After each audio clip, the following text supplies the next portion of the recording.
On to the electrolytic cells and electrolysis. हम लोगों ने ऑलरेडी कर लिया कि इलेक्ट्रोकेमिकल सेल क्या होता है. इलेक्ट्रोकेमिकल सेल में you saw कि there are two different cells. One is the oxidation half cell and the other one that is going to be the reduction half cell. Now when we're talking of the electrolytic cell that consists of only one compartment. There are no different cells which are present. There is only one cell in which दोनों oxidation और reduction they are going to take place. ठीक है. Secondly जो electrolytic cell होता है हमने already पढ़ा है कि इसमें इलेक्ट्रिकल एनर्जी को कन्वर्ट किया जाता है केमिकल एनर्जी में. थर्डली इलेक्ट्रोलिटिक सेल में जो रिडॉक्स रिएक्शंस होती हैं they are going to be non spontaneous. तो हम लोग क्या करेंगे, बाहर से इलेक्ट्रिसिटी पास कर रहे हैं in the form of energy और वो एनर्जी एक नॉन स्पॉन्टेनियस रिएक्शन को स्पॉन्टेनियस रिएक्शन में कन्वर्ट करती है. So these are the basis of electrolytic cell. Electrolytic cell और इलेक्ट्रोकेमिकल सेल में बहुत ज़्यादा डिफरेंसेस हैं that we will come to later. In fact I think we have done a few of them but फिर भी एक टैबुलर फॉर्म में हम लोग उसको after finishing our electrolysis we will differentiate between the electrochemical cell and the electrolytic cell. जो generally हम लोग सेल्स यूज़ करते हैं in our day to day life, जैसे टॉर्च सेल्स हो गए या हमारी वॉचेस के अंदर जो सेल्स हैं या टॉयज़ के अंदर जो सेल्स हैं या even for that matter cars के अंदर जो सेल्स हैं, बैटरीज जिसको हम बुलाते हैं car batteries, they all are examples of electrochemical cells. Rusting of iron also is going to be the formation of an electrochemical cell. ठीक है. सो इलेक्ट्रोलिसिस का हमारी डे टू डे लाइफ में फिर क्या आप कह सकते हो, what is going to be the importance इसकी रहती है इलेक्ट्रो रिफाइनिंग, कि हम लोग किसी भी मेटल को इसमें रिफाइन कर सकते हैं. इलेक्ट्रोप्लैटिंग, किसी भी एक मेटल को हम दूसरे मेटल के साथ कोट कर सकते हैं. जैसे आपने सुना होगा कि we have electroplated gold and silver jewellery, तो उसमें किसी भी एक जैसे सिल्वर को गोल्ड के साथ इलेक्ट्रोप्लेट कर देते हैं. तो that is going to be the examples of electrolysis. So when we talking of electrolysis over here, let us see how the electrolytic cell that is going to look like. जैसे मैंने बताया कि electrolytic cell जो होता है उसमें एक ही beaker होता है, राइट. अब इस पे ही the electrodes they are going to be dipped in the same beaker and these are connected to the battery. External battery के साथ हम इसको कनेक्ट कर देते हैं. Now over here this is the negative terminal of the battery. This is going to be the positive terminal of the battery. In this case the negative terminal that is going to be the cathode, जबकि electrochemical cell में क्या था, the anode was negatively charged. यहाँ पे the cathode that is going to be negatively charged and anode is going to be positively charged. ठीक है. ये एक मेजर डिफरेंस इसमें रहता है. अब जो ये हम इलेक्ट्रोड्स ले रहे हैं, these electrodes may be of two types. Number one, ये वाले इलेक्ट्रोड्स नॉन रिएक्टिव भी हो सकते हैं, जिसको हम मोर कॉमनली बनाते हैं इनर्ट इलेक्ट्रोड्स. सो जो इनर्ट इलेक्ट्रोड्स होंगे they may be either formed of graphite और प्लैटिनम. सो ये जो इलेक्ट्रोड्स हैं they are going to be non reactive in nature. ठीक है. फिर उसके बाद second type of electrodes which we have, they are the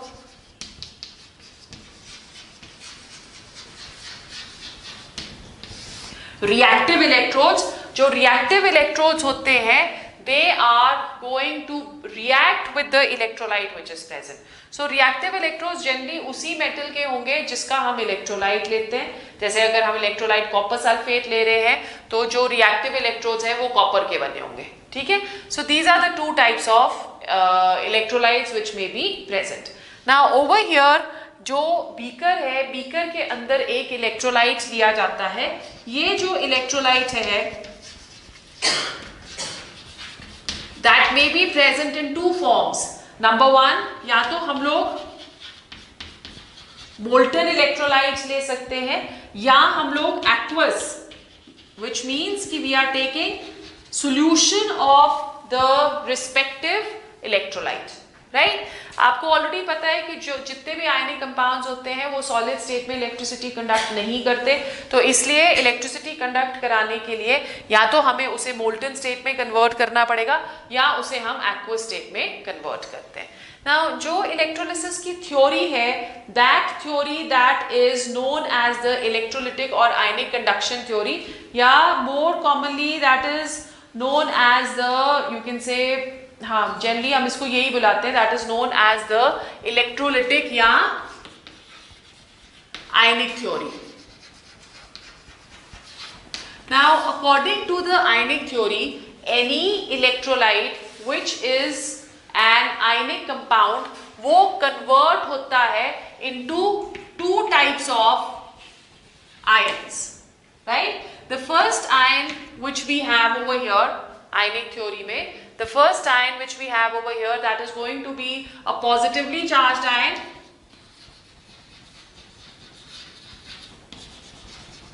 which is known as the cation. Okay, अब ये जो cation होता है, that has a tendency to gain electrons, any number of electrons which are required, and that gets deposited at the cathode. Cathode is negatively charged, cation is positively charged, opposite charges एक दूसरे को attract करेंगे, तो positively charged that will get deposited at the cathode. ठीक है, so what is happening over here? Cation plus electron, cathode पे कौन सा process हो रहा है? Reduction. So irrespective of the fact कि चाहे हम electrochemical cell लेते हैं या हम electrolytic cell लेते हैं, in both the cases the reduction that will happen at the cathode, right? Second type of ions जो कि यहाँ पे बनेंगे, they are going to be negatively charged, and these negatively charged they are known as anions. ठीक है, ये जो anions होते हैं they have a tendency to lose electrons and get liberated at the anode. So यहाँ पे loss of electron is taking place. So what is happening at the anode? Again oxidation. Now specifically जब हम लोग anode देख रहे हैं, we will see कि anode में दो type of changes they are going to take place. One which is known as the primary change and the second one which is known as the secondary change. जैसे for example if we are taking chloride ion, so NaCl लिया हमने molten, तो chloride ion जो बनेगा that has a tendency to lose one electron to enter into an elemental state. अब जो liberation होती है एनोड पे वो in the form of elemental state नहीं हो सकती, so this is known as what, इसको हम बुलाते हैं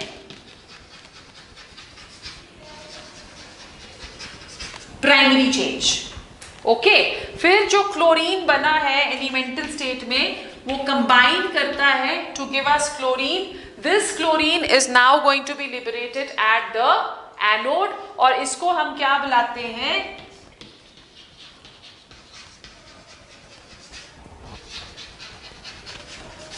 this is known as secondary change. ठीक है, सो ये एक प्रिंसिपल है आयनिक थ्योरी का जिसमें हम लोग पढ़ेंगे कि किस तरह से आयंस जो हैं वो लिबरेट होते हैं। ठीक है, now before going on to the electrolysis of different kind of compounds, let's look at certain laws जो कि इलेक्ट्रोलिसिस को गवर्न करता है। सो वो लॉज कौन से हैं, उन्हें हम बुलाते हैं फैराडेज लॉज। ऑलराइट, तो हम क्या कह रहे हैं कि there are set of laws which are, in fact Faraday was the first scientist जिसने हमें करंट के बारे में बताया था, आपने 11th क्लास में पढ़ा हुआ है, और इसी के बेसिस पे फिर कैथोड रे एक्सपेरिमेंट जो था वो किया गया था। तो फैराडे के जो लॉज होते हैं, laws of electrolysis, we are going to do 2 laws over here, इसमें से एक छोटा सा न्यूमेरिकल आपको आ सकता है। सो जब हम फैराडेज लॉज कर रहे हैं, the first law of Faraday is that according to this law, the weight of the substance deposited at the cathode or the anode, electrode लिख लो, at the electrodes is directly proportional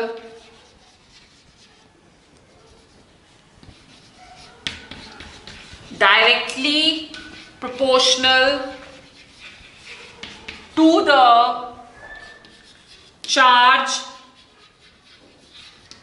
flowing through the cell. Directly proportional to the charge flowing through the cell. Or in other words, mathematically we can say that if W is the weight of the element which is getting deposited, that is going to be directly proportional to Q, which is the charge flowing through the cell. अब आपको ये मालूम है कि Q क्या होता है, that is the current flowing in time t. So Q that is going to be equal to IT. This can be written as W is directly proportional to IT. Right? Or we can say that W that is equal to ZIT. Right? Where what is Z? Z जो है, this is known as the electrochemical equivalent. Right? इसे हम बुलाते हैं electrochemical equivalent. अब इसे हम define कैसे करेंगे? अगर current flowing through the cell that is 1 ampere, right, and the time that is equal to 1 second. So in that case the value of W that becomes equal to Z, right? So how will we define electrochemical equivalent? You can write down electrochemical equivalent is the weight of the substance deposited at any electrode when 1 ampere of current is flowing through the cell 1 second. ठीक है, mathematically अगर हम लोग देखें, the value of Z that is equal to the atomic mass upon atomic mass of the substance, ठीक है, upon NF. So यहाँ पे what is going to be M, that is the atomic और molecular mass. Generally atomic mass ही लेते हैं because it is the elements which are going to be deposited. So M जो है that is going to be the atomic mass, N is the number of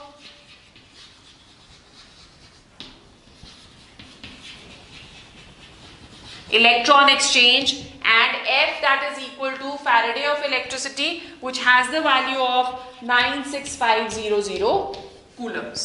ठीक है, so let's put the value of Z over here. हमारे पास formula था W is equal to ZIT, right? So Z that is going to be equal to what? That is M upon NF, okay, into I into T. So this is how you can calculate the value of amount of substance deposited. Alright? फिर उसके बाद एक और चीज जो कि Faraday law में important है, दैट इज कि नंबर ऑफ इलेक्ट्रॉन एक्सचेंज जो है वो अमाउंट ऑफ सब्सटेंस को किस तरह से आप कह सकते हो कोरिलेट करती है, या उसको हम कैसे कोरिलेट कर सकते हैं दोनों चीजों को, कि जब भी एक कोई भी कैथोड पे रिएक्शन हो रही है तो कैथोड पे हमने देखा रिडक्शन रिएक्शन हो रही है in which gain of electrons is taking place. Anode पे ऑक्सीडेशन रिएक्शन हो रही है जिसपे loss of electron is taking place. In both the cases some electron exchange is going to take place. अब वो इलेक्ट्रॉन एक्सचेंज जो है वो किस तरह से हमें बताएगी कि कितना चार्ज जो है फ्लो करना चाहिए to deposit 1 mole of a substance at the respective cathode respective electrode. That was also shown to us by Faraday. ठीक है, so let's understand that by taking a reaction over here. अब जैसे for example हम लोग NaCl लेते हैं, right? So NaCl क्या करेगा? It is going to dissociate as Na positive and Cl negative. One electron exchange that is going to take place. अब अगर हम कैथोड पे रिएक्शन ले तो in case of cathode the reaction that is going to be Na positive plus 1 electron to give us Na, right? और अगर हम anode पे रिएक्शन ले तो एनोड पे रिएक्शन आ जाएगी Cl negative minus 1 electron to give us Cl. Okay, so ये वाली जो हमारी रिएक्शन हुई कि Na positive plus Cl negative to give us NaCl या वाइस वर्सा, ये हमें क्या बता रही है कि अगर एक इलेक्ट्रॉन एक्सचेंज होता है तो one electron exchange that is going to deposit 1 mole of sodium but half a mole of chlorine, isn't it? Because secondary change में क्लोरीन प्लस क्लोरीन क्या आ गया, that is going to be Cl2, isn't it? But आप यहाँ पे देख रहे हो तो ये तो 1 एटम ही आ रहा है इस क्लोरीन का, तो इससे हमें पता चलता है कि अगर हम लोग 1 मोल ऑफ इलेक्ट्रॉन्स लेते हैं तो that is going to deposit 1 mole of sodium but half mole of chlorine. तो इसका मतलब क्या हुआ कि 1 मोल ऑफ इलेक्ट्रॉन एक्सचेंज के लिए हमें कितनी फैराडे ऑफ इलेक्ट्रिसिटी चाहिए, 1। Okay, so for 1 electron exchange to deposit 1 mole of sodium the amount of electricity जो कि रिक्वायर्ड है that is going to be 1 Faraday. अगर हम लोग रिएक्शन कॉपर की ले लें, सो आप देखते हो कि कॉपर में 2 इलेक्ट्रॉन एक्सचेंज हो रहा है टू गिव अस Cu, तो 2 इलेक्ट्रॉन एक्सचेंज के लिए हमें कितनी फैराडे ऑफ इलेक्ट्रिसिटी चाहिए, 2 फैराडे। Is it clear? उसी तरह से अगर हम एल्यूमिनियम लेते हैं तो यहाँ पे 3 इलेक्ट्रॉन एक्सचेंज हो रहा है, सो 3 इलेक्ट्रॉन एक्सचेंज के लिए हमें कितनी इलेक्ट्रिसिटी चाहिए, 3 Faraday. Is it clear? So this is one important topic जो कि आपको आ सकता है। अब सपोज हम लोग क्या कर रहे हैं कि हम 3 सेल्स ले रहे हैं सीरीज में, एक सेल में हम लोग ले रहे हैं AgNO3, ठीक है, दूसरे वाले सेल में हम लोग ले रहे हैं कॉपर सल्फेट और तीसरे में हम लोग ले रहे हैं AuCl3। Okay, now over here when we are talking of first AgNO3 ले रहे हैं और हम बोल रहे हैं कि AgNO3 में क्या होगा, Ag positive 1 electron exchange, right? So it means कि if we are taking over here the valencies, यहाँ पे वैलेंसी आ गई Ag पॉजिटिव, यहाँ पे वैलेंसी आ गई Cu2 पॉजिटिव और यहाँ पे वैलेंसी आ जाएगी Au3 पॉजिटिव। नाउ अगर हम 1 फैराडे ऑफ इलेक्ट्रिसिटी पास करते हैं तो 1 फैराडे ऑफ इलेक्ट्रिसिटी पास करने से हमारे पास Ag कितना डिपॉजिट होगा, 1 mole, 1 electron exchange, 1 Faraday. So 1 Faraday electricity अगर हम पास कर रहे हैं तो this is going to give us 1 mole of Ag, but it is going to give us 1/2 moles of copper, क्योंकि कॉपर में 2 इलेक्ट्रॉन एक्सचेंज है तो 2 फैराडे ऑफ इलेक्ट्रिसिटी से हम 1 मोल ले सकते हैं। 1 फैराडे से हम कितने लेंगे, 1/2, ठीक है। सो ये हमें क्या देता है, हाफ मोल ऑफ कॉपर। उसी तरह से आप देख रहे हो कि गोल्ड में 3 इलेक्ट्रॉन एक्सचेंज है, तो 3 इलेक्ट्रॉन एक्सचेंज का मतलब हमें 3 फैराडे ऑफ इलेक्ट्रिसिटी चाहिए to deposit 1 mole of gold. पर अगर हम 1 फैराडे कर रहे हैं तो कितना मोल ऑफ गोल्ड डिपॉजिट होगा, 1/3 mole of gold. Have you understood? So जितना नंबर ऑफ इलेक्ट्रॉन एक्सचेंज उतनी ही फैराडे ऑफ इलेक्ट्रिसिटी हमें चाहिए टू डिपॉजिट 1 मोल। कॉपर के 1 मोल को डिपॉजिट करने के लिए हमें 2 फैराडे ऑफ इलेक्ट्रिसिटी चाहिए। एल्यूमिनियम के 1 मोल को डिपॉजिट करने के लिए हमें 3 फैराडे ऑफ इलेक्ट्रिसिटी चाहिए। Is it clear? So this is another information जो कि हमें फैराडेज लॉ बताता है। Then we go on to the second law of Faraday. Alright, so now when we are going to the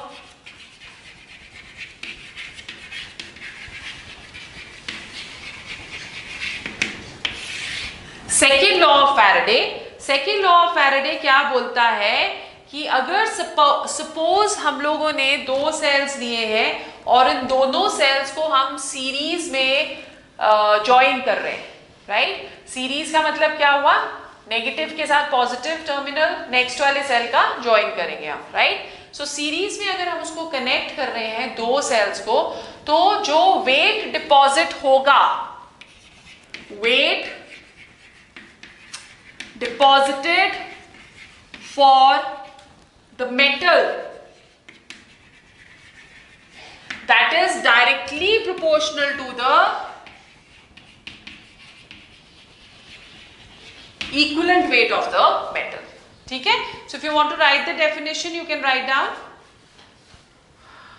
When same quantity of electricity, this is a definition according to your book, when same quantity of electricity is passed through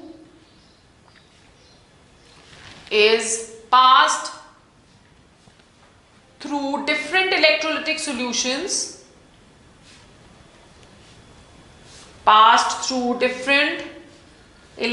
solutions, connected in series,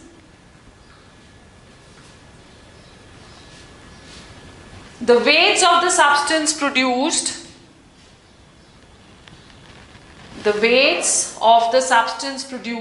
at the electrodes are directly proportional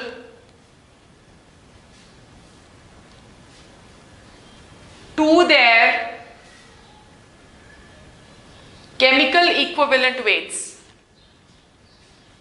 Okay, now we are considering over here two cells which are joined or connected in series. एक में हम copper ले रहे हैं और दूसरे में हम सिल्वर ले रहे हैं. So according to this law, weight of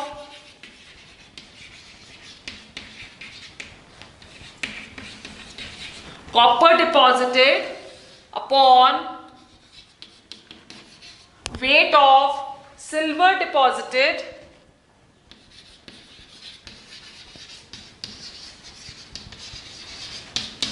that is equal to equivalent weight of copper upon equivalent weight of Ag. ठीक है? So it is going to be directly proportional to the equivalent weights. Clear हो गया? So this is what the Faraday's laws is. We will do the questions tomorrow. Now today we are going to start the next topic, which is products of electrolysis. So हम लोग अब electrolysis करेंगे various substances की, various ionic compounds की, जो कि आपके syllabus में है. Alright, so what do we have over here? Products of electrolysis. This is the topic according to your books.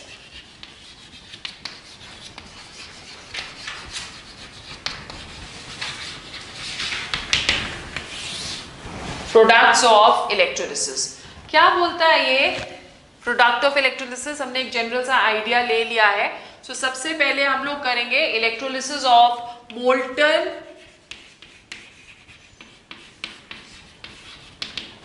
NaCl. Solid NaCl will not conduct electricity, इसलिए हमने molten NaCl लिया है. Now over here NaCl dissociate होगा as Na positive and Cl negative. Reaction at cathode, that is going to be Na positive plus 1 electron to give Na. ठीक है? And reaction at anode, that is going to be Cl negative minus 1 electron to give us chlorine. Okay, this is the primary change, and chlorine plus chlorine to give us Cl2. So जब हम molten NaCl की electrolysis करते हैं, products sodium at the cathode and chlorine will be liberated at the anode. Right पर अगर हम यही करें एक्वस NaCl के साथ, तो आप देखो प्रोडक्ट्स अलग हो जाते हैं. Aqueous NaCl means we are taking a concentrated solution of NaCl in water. Now we have two things which are going to decompose. First, NaCl dissociate होगा into Na positive plus Cl negative, right? फिर उसके बाद हमारे पास आ गया H2O, water भी dissociate होगा into H positive and OH negative. So if you looking over here, solution के अंदर हमारे पास दो पॉजिटिव आयंस हैं और दो नेगेटिव आयंस हैं. According to the ionisation theory दोनों पॉजिटिव आयंस जो है वो they are going to race towards the cathode, और दोनों नेगेटिव आयंस जो है वो दोनों किस तरफ को जाएंगे, टुवर्ड्स द एनोड। अब कौन सा लिबरेट होता है वो डिपेंड करता है on the value of electrode potentials, very very important. Okay, so अगर हम लोग कैथोड की रिएक्शन देखें, as there are two positively charged ions, Na positive that is going to gain one electron to give us Na, ठीक है। Similarly we have H positive which can gain two electrons to give us H2. We know that the standard electrode potential for hydrogen that is 0, isn't it? और sodium की जो standard electrode potential है that is -2.71 volt. अब यहां पे reduction हो रही है। रिडक्शन का मतलब क्या होगा, अगर इलेक्ट्रोकेमिकल सीरीज आपको याद है तो जिनकी higher values of reduction potentials होती है वो रिड्यूस होता है। इन दोनों में जो हायर वैल्यू रिडक्शन पोटेंशियल की है that is going to be 0, right? So cathode पे this reaction is not going to take place. It is going to be hydrogen which is going to be liberated at the cathode. ठीक है। Similarly anode की reaction देखते हैं। In case of anode यहाँ पे आपके पास आ गया Cl negative which is going to lose one electron to give us Cl. Now over here ये जो Cl negative है इसकी E naught value that is plus 1.36,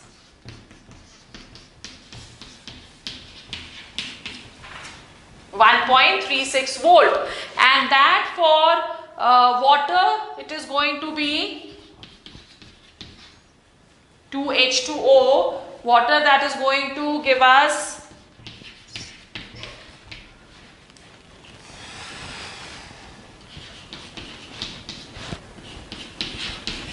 this is the reaction which can take place at the anode plus O2, right? Now over here the electrode potential that is given as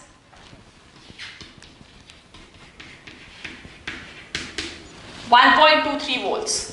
okay, अब यहाँ पे oxidation हो रही है। Oxidation अब इस किसकी होनी चाहिए, that which has a lower value. Okay, lower value जो है यहाँ पे वाटर है, but it is seen that instead of oxygen chlorine is liberated at the anode। जब हम इस रिएक्शन को करते हैं होना चाहिए ऑक्सीजन, बिकॉज जिसकी लोअर वैल्यू है that is going to get oxidised easily, isn't it? तो यहाँ पे ये सेकेंड वाली रिएक्शन होनी चाहिए और ऑक्सीजन जो है वो लिबरेट होना चाहिए, बट ऑन द कॉन्ट्ररी हम लोग देखते हैं कि क्लोरीन लिबरेट होता है। What is the reason behind this, why chlorine is liberated? There are two reasons. The first reason is that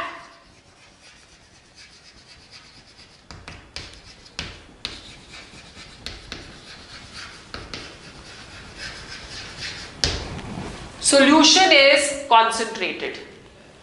so concentrated solution का मतलब क्या हुआ कि जो क्लोराइड के आयंस हैं वो ज्यादा होंगे। Okay, second reason and important reason is over voltage. Over voltage क्या होती है इसको समझो। जब हम लोग ये वाला सेकेंड वाला रिएक्शन कर रहे हैं that is the dissociation of water, ये वाली रिएक्शन जो है ये बहुत ही स्लो रिएक्शन है, राइट? तो ये इस रिएक्शन को करने के लिए हमें बाहर से एक वोल्टेज अप्लाई करनी पड़ती है जो कि थोड़ी सी ज्यादा रहनी चाहिए जितनी इस सेल को जरूरत है। तो उससे थोड़ी सी ज्यादा वोल्टेज हम सप्लाई करेंगे। अगर हम थोड़ी सी ज्यादा वोल्टेज सप्लाई करते हैं तो वो जो वोल्टेज है वो 1.23 से एक्सीड कर जाती है। ओके, अगर वो 1.23 से एक्सीड कर जाएगी तो in that case this reaction will not take place but the first reaction that is going to take place, इसे हम बुलाते हैं ओवर वोल्टेज। ठीक है, so what are we saying कि ट्रांसफर ऑफ इलेक्ट्रॉन्स जब हम वाटर में करेंगे ये बहुत स्लो प्रोसेस होता है।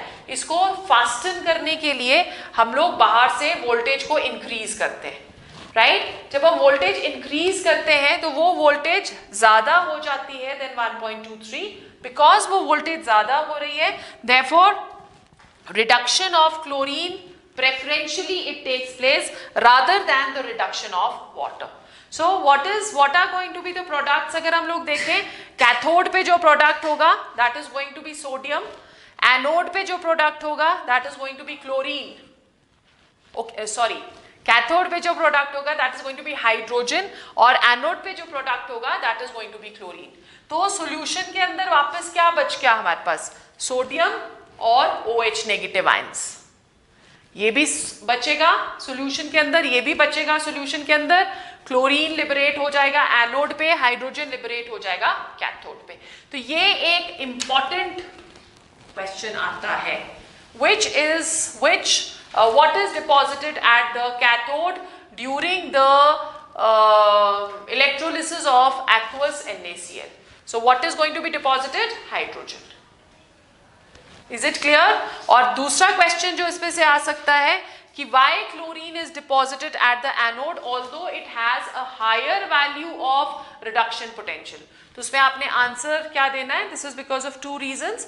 One, solution that is concentrated, so the chloride ions they are going to be more, and number two, due to over voltage. ठीक है? So these are questions of 1 mark each. समझ आ गया? Okay. फिर we go on to the electrolysis of molten lead bromide. So next is number 3.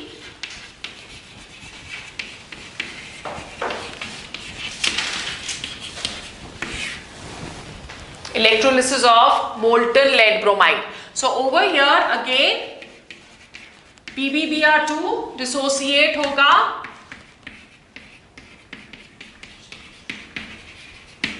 Pb2 positive plus 2Br negative. Cathode reaction,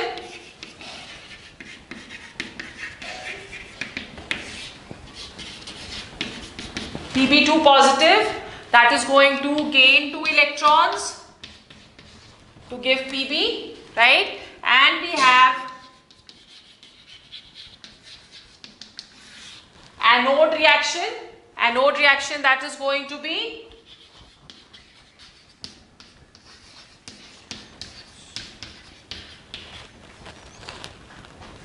to give us Br2. Is it clear? So this is again a simple, इसके products हो गए lead at the cathode and bromine at the anode, right? The next we have is electrolysis of water.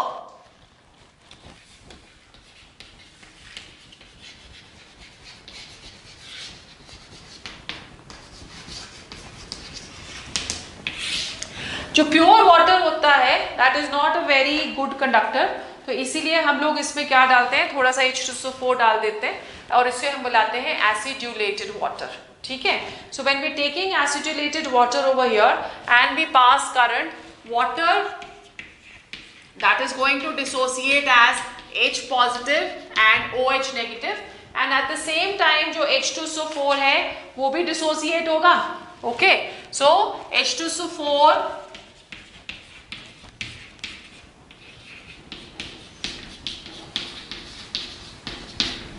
right? Now cathode पे there cannot be any confusion क्योंकि दोनों जो positively charged ions हैं वो hydrogen ही है. So cathode की reaction is going to be simple.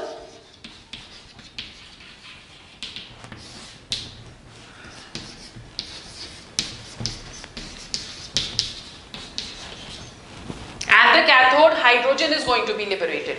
Now at the anode you will see that sulfate ion की जो value रहती है, reduction value रहती है, that is going to be more, और OH negative की जो reduction value है that is going to be less. So anode पे जो reaction होगी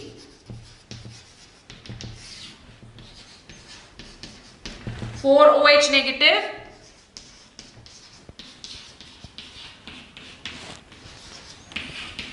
plus oxygen. So oxygen is going to be liberated at the anode and hydrogen that is going to be liberated at the cathode. Have you got it? Then next we have electrolysis of aqueous copper sulfate. This is the fifth one.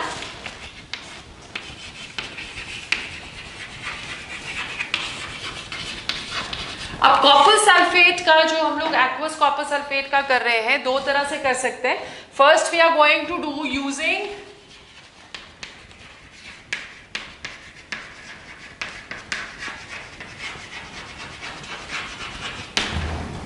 inert electrodes, right? So let's see what are aqueous ले रहे हैं हम again. So we have CuSO4 dissociate करेगा Cu2 positive plus SO4 2 negative.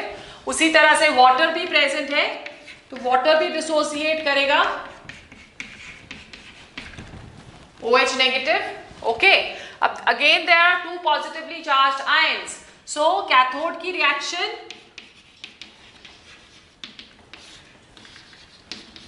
Cu2 positive will gain 2 electrons to give us Cu and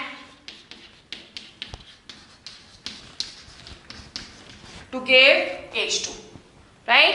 अब यहाँ पे जो इसकी वैल्यू होती है that is 0.34 volts और जो इसकी वैल्यू होती है that is 0. तो किसकी वैल्यू ज्यादा है? कॉपर की. तो यहाँ पे क्या डिपॉजिट होगा? Copper.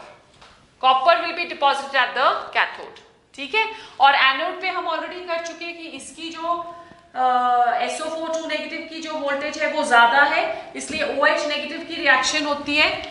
So what is going to be the reaction at the anode?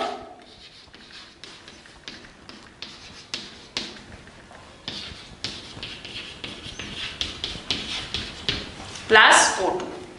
So while we doing the electrolysis of aqueous copper sulfate, cathode पे deposit हो रहा है copper और anode पे oxygen is going to be liberated. Similarly हम लोग copper sulfate की एक और वो कर सकते हैं electrolysis of copper sulfate using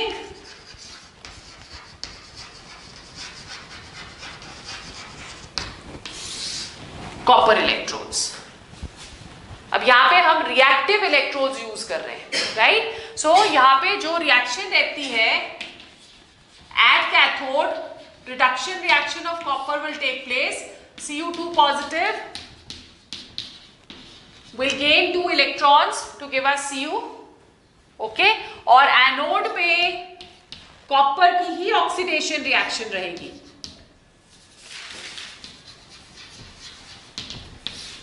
anode की रिएक्शन हो जाएगी. Cu is going to lose 2 electrons to give Cu2 positive. Have you understood the difference between both? ये हम लोग inert electrodes के साथ कर रहे हैं और वो हम लोग copper electrodes के साथ कर रहे हैं, right? So what have we learnt over here? Ion जिसकी higher reduction potential होती है वो reduce होगा पहले at the cathode, राइट? और सेकेंड आयन जिसकी कम रिडक्शन पोटेंशियल होती है वो ऑक्सीडाइज होगा एट द एनोड, राइट? जिसकी ज्यादा वो कैथोड पे, जिसकी कम वो एनोड पे. कैटायन कैथोड की तरफ जाता है, एनायन एनोड की तरफ जाता है. So this is what two things which you need to remember over here. So this is all what we are going to do for today. Tomorrow we will do a few questions. And we are now left with the last topic which we are going to finish tomorrow, that is some commercial cells batteries. That is the last topic of this chapter. Okay.